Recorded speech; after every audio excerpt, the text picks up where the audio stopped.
Hello, this is Lynn, and this is going to be my first video in the channel. Today I'm going to talk a little bit about my experience with CISA test. So the full name is Certified Information System Auditor. There are two ways to register for the test. One way is to register as a member first and then register for the test, or you can just register as a non-member. Comparing the price of the two options, it is cheaper to register as a member and then register the test. I'm going to talk a little bit about my background, why I want to take the test, and also how I prepared for the test.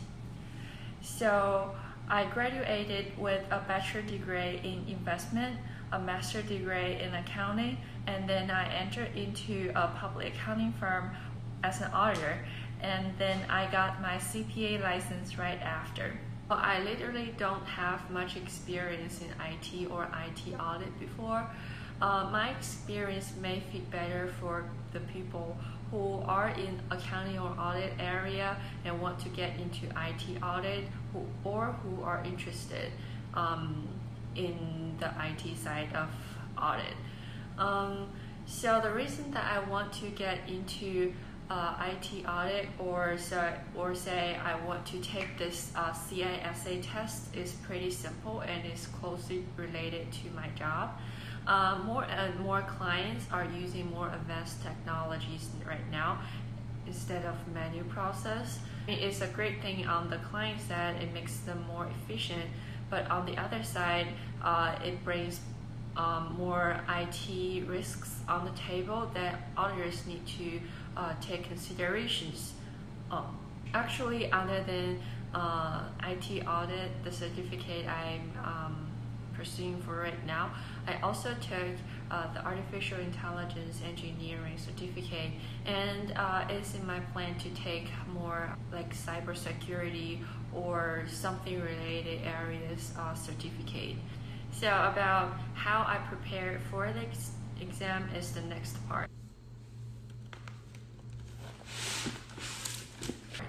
I first searched online for some experience, and also I talked to other friends who are already certified. Because they majored in information system, it took them 1 to 2 months to pass the test. So normally if we don't have much experience, it will take us 2 to 3 months, or say online it tells us it will take 2 to 6 months to pass the test if you study like everything about it. So it took me 2.5 months to prepare for the test, because I was also working full-time. There are basically 4 steps in my preparation. The first, so the materials that I used was the review manual and also the practice questions. So the review manual can be either electronic or in print. So what I did was to buy the electronic version and then print it out, because I can get it faster. For the practice questions, I just bought the print one because they don't have other options. They can be easily found on the official website.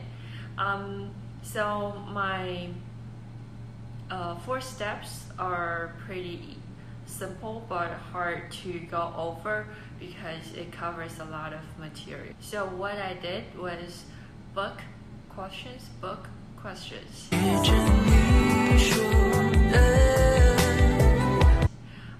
So for the first round, because we don't have much experience, much knowledge in IT before, so I need to read the book thoroughly. So there are 6 chapters. In my understanding, the first 2.5 chapters are heavily on audit side, audit risks, and the last 3.5 chapters are heavily on IT and IT risks and IT audit procedures. from my perspective, if you do have audit experience before, you can put less focus on the first 2.5 chapters and get more familiar with the last 3.5. So the second step was to practice all the questions that you have. We can call it question library or something like that. My suggestion is to do 150 at a time. So for example, today I'm planning to do 1 to 150, and tomorrow I'm going to do 151 to 300. Then it can give you a kind of feeling how much work I will need to do in the real exam. So actually, one tip I wish I got before the test was practice questions online that can really mimic the real testing environment.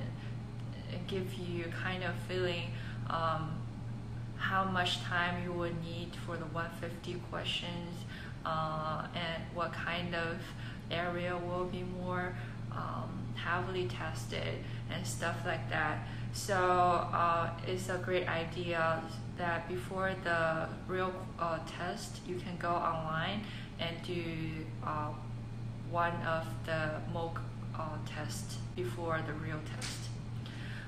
So after you have a basic understanding of the review menu and all the questions you have prepared, you can go back to the book again. So the third step is to go back to the review menu. After you have tried all the multiple choice questions in those question lab, you can have an idea of what area you are weak at. Then when you go back to the review menu and you start to look at stuff that you encounter in the question lab, you will be more focused and more oriented. And the last step is to go back to the question lab and review the questions that you were doing wrong at the first try. So after these 4 rounds of practice or review, you will get a pretty good sense of what the test is about and all the important materials covered in this test. So because I thought I was so weak on the IT side, so I put a lot of effort on how to understand it, how to understand the IT terms and what does it mean and stuff like that. But actually in the real test, it will give you more like a real scenario question. If you are the author, in this scenario, what should you do? It's not just, okay, what's the meaning of this?